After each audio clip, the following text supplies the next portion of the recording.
When you realize what your future can be, you want to do it right. UCF Online offers more than 100 fully online programs, plus personalized support from success coaches, so you can get to the future that's right for you.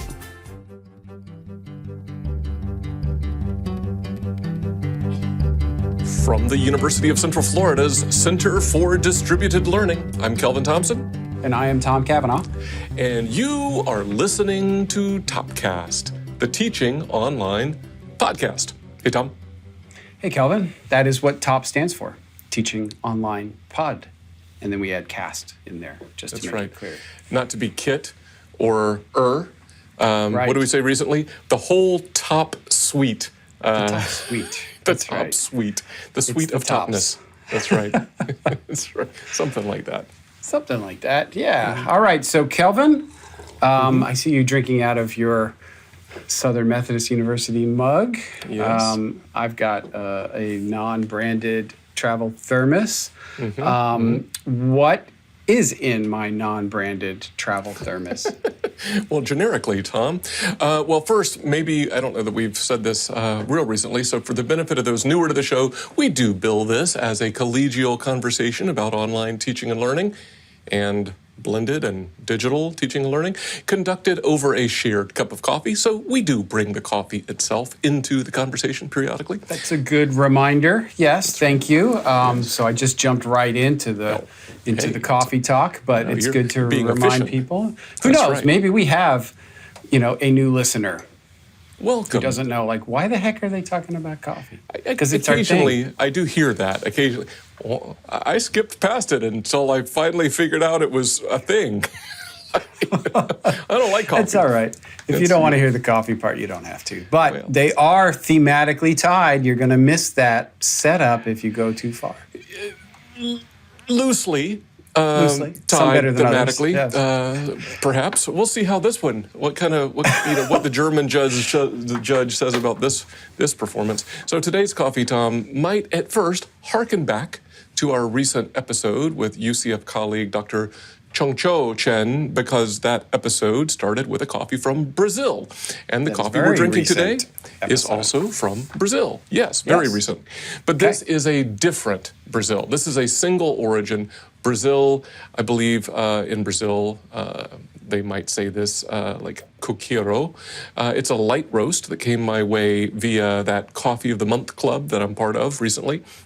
It's interesting to note that coffee, I don't know if we've talked about this per se, but coffee is a big business in Brazil. It goes back a long time, with a lot of the coffee going to mass processing. I saw one website that referred to that as blendering. Okay, mass processing. And so much of the coffee growing area is relatively flat in Brazil, unlike a lot of places where it's very mountainous and hilly. So a lot of the coffee harvesting and processing is done by machines. But a while back, as I understand it, some enterprising leaders in the coffee growing community decided to pursue exporting higher end coffees, specialty coffees, and some of them also focused on employing, actual humans, skilled humans to carry out the harvesting and processing rather than relying on automated machinery. So, how's the coffee, and could you find a connection to today's topic? I think so. I learned so much about coffee every other week with you, Kelvin. You do all this research. It's much appreciated. Yeah. And I like the coffee, actually. I like it a lot. It's good. Mm-hmm. And I do think I get the connection because you kind of punched the actual humans that are doing the work here. And just by coincidence, we are talking about humans today.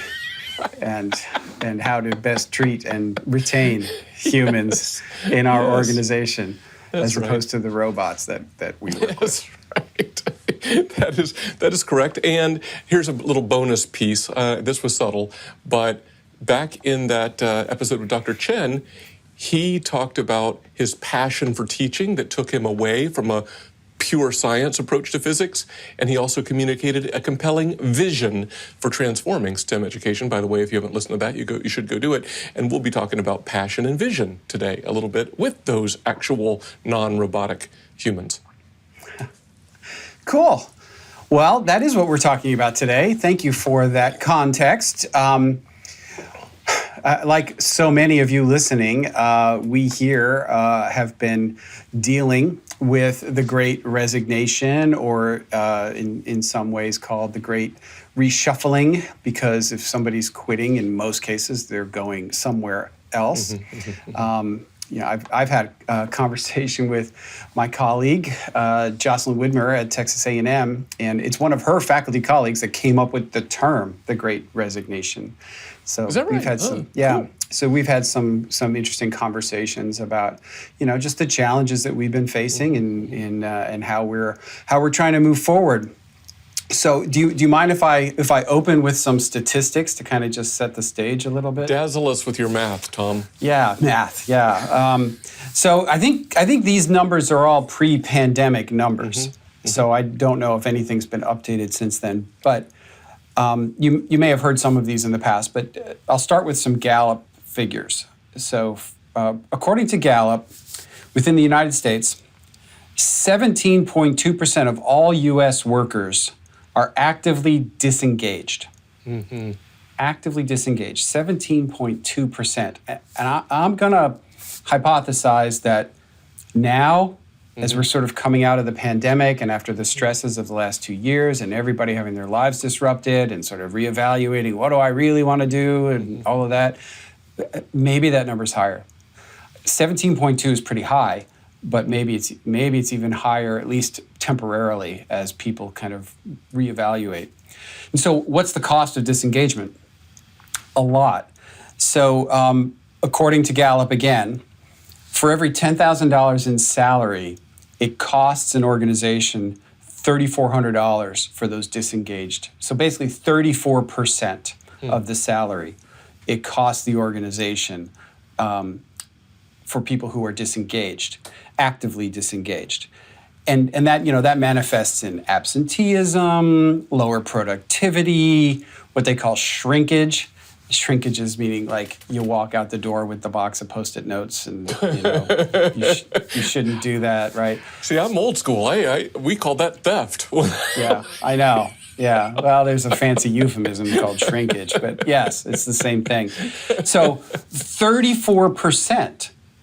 Yeah, that's 34%. So think about it. Say you've got a staff member who is, $100,000 salary and benefits kind of person. That's $34,000 a year, and that it's costing you, or the equivalent. So that's actively disengaged people who are here that are a population we should be thinking about.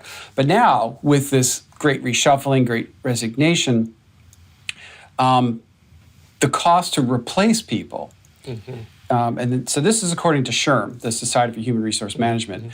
In order to replace a person, it's anywhere from 50% to 250% of the total salary and benefits for that position. Well, yeah. And 50% is on the sort of the low end entry level, and 250% is on the more senior, experienced, level. That's a lot of money. To try to be recovering, and so that's everything from the surge costs to the getting somebody trained up and waiting for them to get productive. All of that's sort of baked into that number, but that's a lot. So I mean, frankly, from just a financial standpoint, there's a lot at stake here. Yeah, no doubt. And so those are, if I understood you correctly, those are all pre-pandemic dynamic numbers. If you've got resignation and rehiring going on. And then you I believe so. Yeah, because I think where I got them was from that, but I wouldn't swear on a stack of Bibles to it. So one wonders, those dynamics held exactly the same, or is it worse? I don't think it's probably any better. Probably, and then you've got like these multiplication effects, I guess, right? That there's so much more reshuffling or resigning or disengagement going on. One article that I think you and I shared around, maybe in Business Insider, it was a play on words speaking to that disengagement thing, particularly during the pandemic era, hidden resignation. Hidden resignation. People who come in every day but are not here. They're not here, right? Yeah, that's right. So you got to figure. I would just figure, as you say, financially, it's probably even worse. Is what I would think. I would probably put them in the actively disengaged category. Yeah, that's right. I would think all that would be worse. And yeah, no doubt, it is a lot of work when you got to try to refill empty lines. So. Just to comment on this, you shared a Chronicle of Higher Ed article that I had not seen before you shared it with me that was pretty recent, that summarizes a lot of the impact in higher ed specifically about all this, and just was good. We'll put it in the show notes. And then so that was dire. And then on top of that, we've been talking about this not just here at UCF, but even even around as we talk to colleagues, and even this week I told you I was in a statewide meeting of colleagues of ours, and it was a noticeable mention of departures, among those colleagues and among staff members. So it's like happening all over the place. So I think in online, especially, maybe, I don't know, exacerbated by all that early pandemic shift to emergency ad hoc remote instruction, people being wrung out, and especially people with young kids with the virtual schooling, no child care and all that. As you say, there's a lot of stressors and stuff that have been going on. Seems like, I don't know if it's worse in online higher ed, but boy, it feels like it's worse in online higher ed than it is anywhere else. But that's not good. It feels like it because we work in this space, and there are some particularly in-demand professions that programmer developers and instructional designers. But retail, hospitality, Sure. they're suffering right now. Yeah, no doubt. We have spoken a little bit about our UCF Center for Distributed Learning context, and Hugh even did a little recording for our whole division of digital learning job openings a while back and put it in the podcast feed. Some of our listeners might have heard. So we're not immune from this. We're seeing folks who've had opportunities and have pursued them. And I think one of the things, I'll throw one metaphor out there that we've been talking about some. There's this ship of Theseus thing, right? At what point, if you were replacing the old ancient Greek ship one board at a time before it comes back to port, at one point does it not remain the ship that it was when it left port? And there's a little bit of that here, where you and I have talked before about, you got to onboard new people. You talked about the financial cost of that, but there's an enculturation. I don't mean that in a bad, kind of way. I just mean being part of the culture, being, seeing how things are. But if you can't get people into the organizational vibe at a faster rate than folks are leaving, you got a real problem because you're no longer dealing with the same organization anymore, I think. Yeah, and not to go off on too much of a tangent, but I think it's mixed up in this. And as you know, this is tied up in a little bit with the remote work and the hybrid work schedule that we're doing. And I have felt this very strong sense of protection of the culture of our unit, and I've been trying to ensure that any changes we make to the way we work, whether that's going to hybrid or remote or whatever, don't negatively impact the culture. And it's been, so maybe I've moved a little slower than some people would have liked, but I've been trying not to break things, right? But having said that, we've talked about this before. I've evolved a lot on this issue. Yes. And so the whole idea of culture puts me in mind of baboons. I can't wait. Yeah. So I may have told this story before on the podcast, so forgive me if I have. But I read about this or heard about it somewhere, and I couldn't tell you the citation, so forgive me. But there was some experiment that was done with these baboons in captivity, and they had I'm going to make it up sort of, but like a banana that was hanging from a rope in the ceiling, and you could climb up a ladder and get the banana, but every time that one of the baboons climbed up the ladder to get the banana, they all got like a little electric shock or something.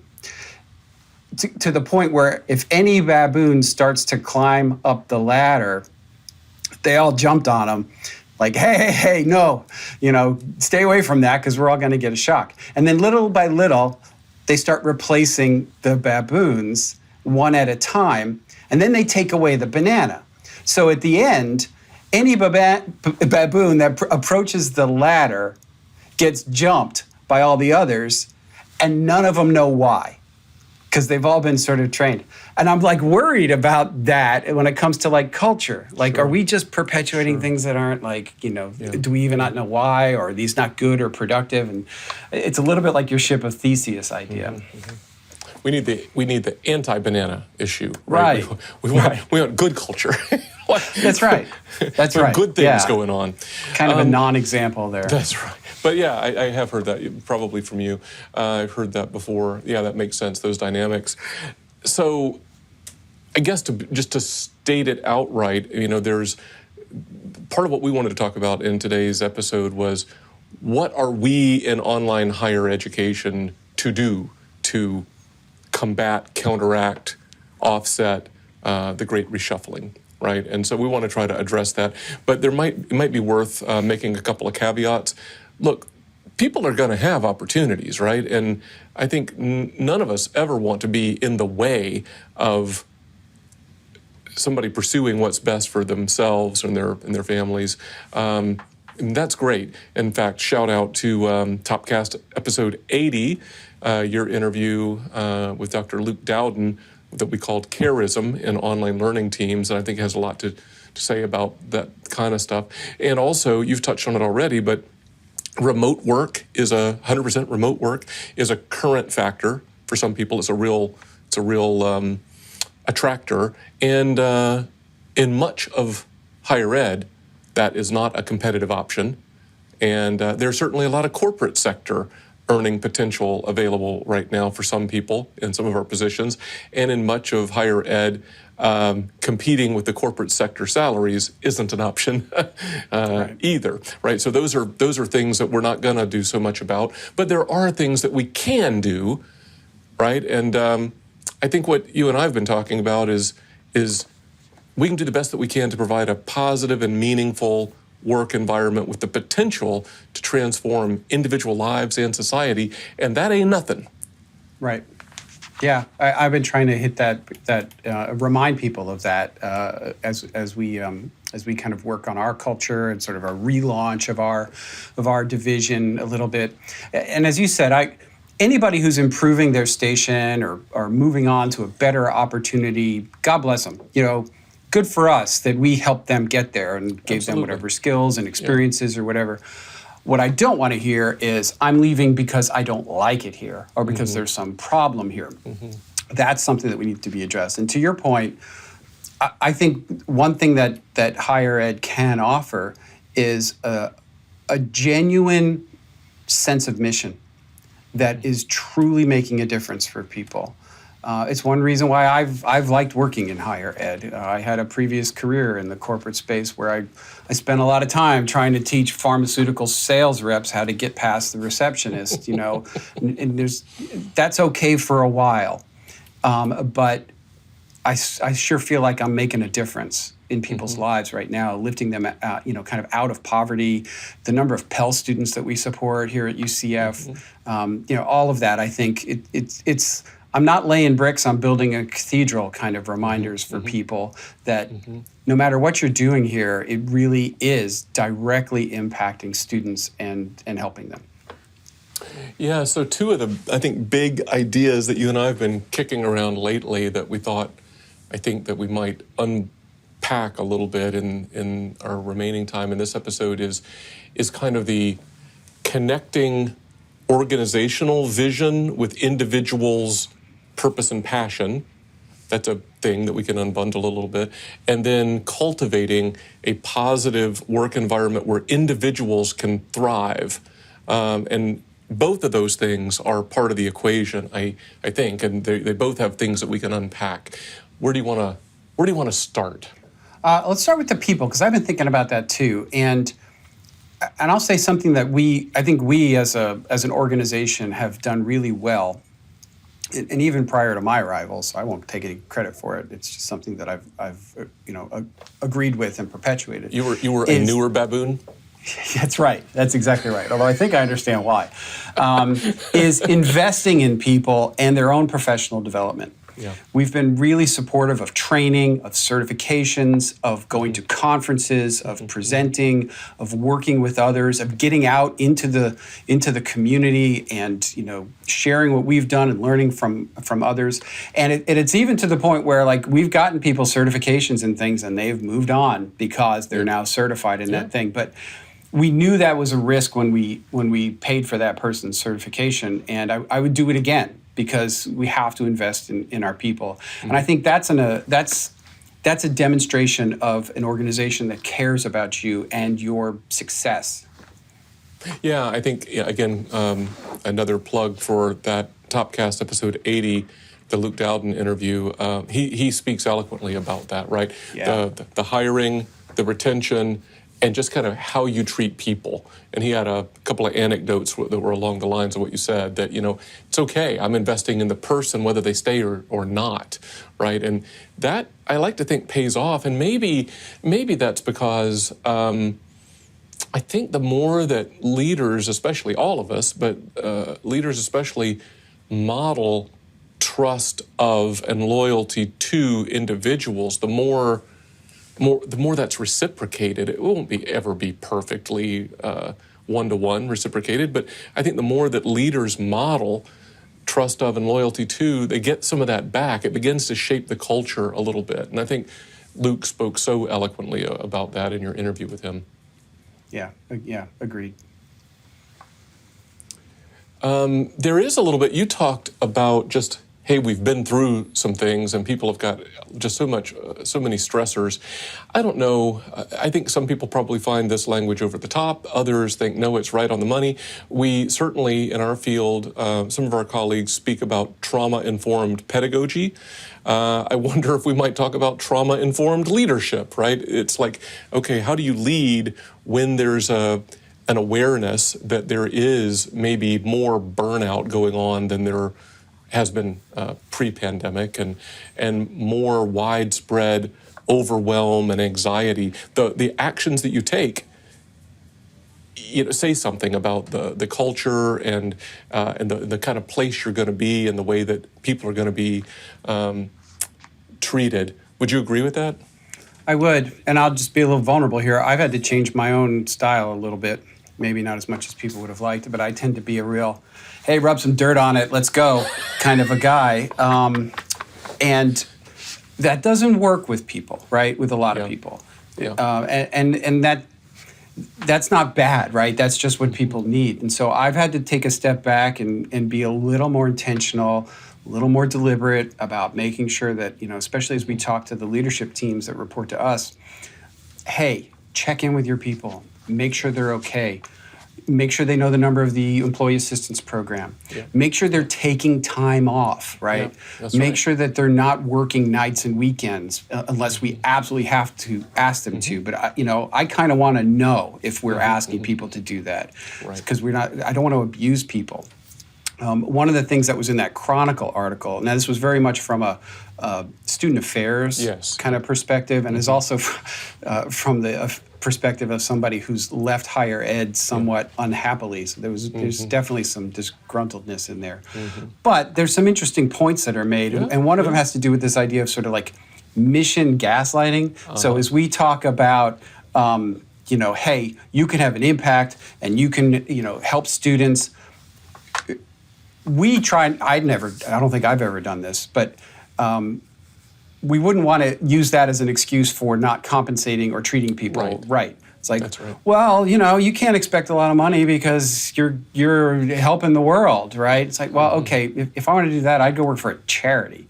And that's why you go to work for a charity where you don't expect necessarily to make a lot of money, but it's because something you really, really care about. I'm not implying that there's some trade-off there. What I'm saying is that to help the people who are actively disengaged engage is to appeal to their sense of mission, but still pay them right and treat them right and all of the other things, right? These are not mutually exclusive. No, that's right. And you did mention something there quickly that we've been trying to attend to internally for a while. We have identified some compensation lags in different pockets of our organization and been trying to attend to those. It was arguably somewhat resulting from some incomplete actions institution-wide, and we're trying to step in. But that kind of stuff, when there are additional stressors and then an individual feels like they're out of step, title or salary or whatever, that does not help. True. Yeah, and we've been really intentional about that too, and I don't think we're done. I think we're going to continue to look at that. I totally agree. That's a big lesson. All right, so all of that's like one big chunk of like you called it the people part, making a positive work environment where individuals can thrive. But then there's this other part, the connecting the organizational vision with individuals' purpose and passion. You want to say a word or two about that? I mean, I did sort of refer to that Christopher Wren anecdote of the bricklayer in the cathedral, and I think that's just really important. Some of the things I know that you and I both do in the kinds of meetings that we have is try to concretize that for the staff, so that we'll stand up a panel of students who can talk directly to our team. Or like I remember we piped in a deployed student at an all-hands meeting one time, and she talked about how important it was for online learning given her circumstances in the military. Or we've had students who needed accommodations, or we've brought in somebody from athletics who talks about how given the travel schedules and all of the demands on student athletes, how online learning has been able to help them. Let's remind people of who we're helping. Yeah. So if you are spending your day processing purchase requests or making graphics or whatever it may be, you can feel isolated from the mission. And I think periodically reminding people of the mission and their important role in achieving it is something that we need to do every once in a while. Yeah, I think that's good, and so that's very much like how the individual themselves sees their work and how they frame it. There's a good book. I don't know if you know this book. I've been in love with StoryCorps, which I think has some kind of a connection to NPR for a long time. And the founder of StoryCorps, Dave Isay, has a book that was based on a subset of stories from StoryCorps that is all about. The book's called Callings, and it's all about people who have found great fulfillment in their work. I mean, and it's all over the place. It's there was a, we're in Florida, up in Jacksonville, Florida. There was somebody who was the drawbridge operator, and one of the was one of the featured people. And you talked about the Christopher Wren Cathedral thing. There was a second generation bricklayer, and she talked about what that meant to her. So that kind of just even getting in touch with that, I think is helpful. Talk about those kinds of people. But there's also a leaderly aspect of maybe what we might call vision casting as well, right? There's the individual's vision, but then there's the kind of, I guess we could call that like an invitation in to connect one's personal purpose and passion and vision framing with the organization. You want to comment any about how to do that well? Yeah, well, I mean, I'm a work in progress, right? It's aren't we all? Yeah, it's something that we are trying to do, and I have been advised by some that I respect that look, one of your jobs, maybe arguably the most important job as a leader, is to set the vision for the organization. And then there's the aspect of let's get the resources and the right people, and then get out of their way so they can do their best work kind of aspect to achieving that vision. But the most important thing is to set the vision. Stephen Covey has talked about some of that, where you you may be hacking your way through the jungle and you're making all kinds of great progress when all of a sudden you realize you're in the wrong jungle. And everybody behind you is like, no, we can't stop. We're making great progress. It's like, but we are going the wrong way. So that's really important to kind of set your target, what you're aspiring towards. And for me in higher ed, that is just so abundantly clear that it's about this impacting students. And it might vary from institution to institution. UCF's mission is going to be very different from a community college's mission, from Princeton's mission. Mm-hmm. They're all different, but they're all about impacting students. Mm-hmm. And I might add, historically, one of the things I'm particularly proud of in online higher education is that generally is a subset of students who have adult life responsibilities. So it's an access mission, right? It's expanding access to folks who wouldn't easily be able to pursue a high-quality higher education, and I'm extremely proud to be associated with that every day. Yeah. Well, as somebody who earned 2 degrees as an adult with a family working full-time, those are my peeps. I feel a particular affinity to that part of our mission. Yeah, for sure. We talked a little bit about passion and purpose. Those are related but different. I know for me, I shared this with you a while ago because I was curious what you thought as a former, part of the entertainment complex of America, right? There was this Business Insider article about the lack of the so-called reshuffling in Hollywood's entertainment industry, and I think some of the argument there was, well, those are some people who are particularly passionate about their work, and most of them work remotely, except when they're on set. and it was like, they don't really see a whole lot. And I thought that was interesting. I know we talked about that a little bit. Any comments about either the entertainment industry or the whole passion thing? We could do a whole other podcast probably about that. But so the entertainment industry, it's just a... It's a very, there are few doors into that industry. So kind of once you're in, I can see not wanting to kind of give up your spot, especially if you've worked. That's another industry that abuses entry-level people. If I shouldn't say another. I don't think higher ed abuses entry-level people. Having worked in the entertainment industry, in television and film, that industry abuses entry-level people. I was abused in that industry. You get paid nothing, you work unbelievable hours, and it's all because, but if this is what you got to do if you want to get to this level, and everybody pays their dues and it's expected, and they just abuse you. So I can kind of see once you've gotten through that and you're in and you're working, you don't want to give it up. More generally about passion and purpose, I'm a big fan of Mike Rowe of Dirty Jobs fame, and he's talked about finding your passion, and he's a little dismissive of it. He's funny about it, and rather, instead of finding your work that's your passion, find your passion in your work. Because he said, he's made many years of seasons of dirty jobs with people who had the most awful jobs that they had to do. I won't even describe them. If you've seen the show, you know what I'm talking about. And he said these are some of the happiest people who love their work, who feel like they're doing, the Lord's work, doing great stuff, jobs that have to be done. There's dignity in all work. But they're very happy because they've been able to, find the reason why that's important. And now, I'm not comparing working in higher ed to climbing through sewer pipes and scrubbing them out. Although.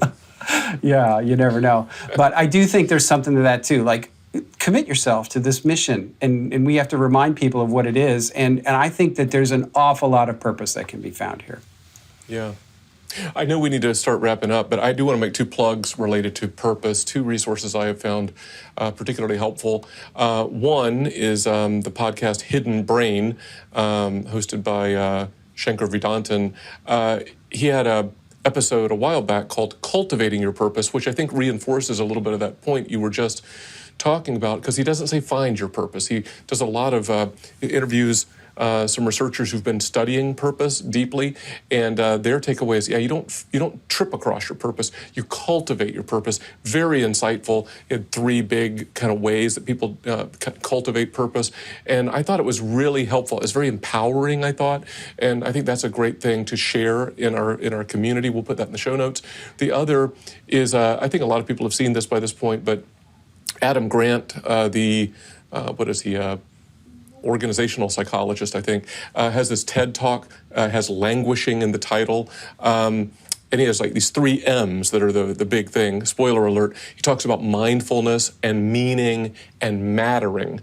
And I think it's that mattering part that's so important. It's only like 15 minutes. So we'll put that in the show notes. We should watch that as well. But cultivating and maintaining our sense of purpose, whether you stay in online higher ed or not, wherever you go, there you are. So you might as well do it with purpose. Yeah, amen. That's a T-shirt right there that we should print up and wear. And yeah, I'm gonna echo the Adam Grant TED Talk. I thought that was great, especially as this sort of ennui in the zeitgeist out there. I'll use a lot of French and German. Those are all fancy. Yeah, about this sort of feeling that people are having of just dissatisfaction, or is this what it's all about, or whatever. Those are really grounding to me. It's those kinds of concepts that Adam Grant talks about. So Kelvin, yes, sir. my cup is empty. Yep. And I'm looking at the clock. So what do you think? I try to wrap it up with Please the do. bottom line here? Yes. All right. So I think you'll agree we are likely to see more colleagues depart their current online higher education roles, maybe before all the dust settles here. However, by combining new flexible work arrangements, understanding of personal circumstances, and helping team members align their personal sense of purpose, passion, and vision with the best aspirations of our field, we can make our teams places where people want to thrive. Yes. Let's go do that. Let's do that. Yes. Well, thank you for the Brazilian coffee. You're quite welcome. So, until next time, for Topcast, I'm Kelvin. And I'm Tom. See ya.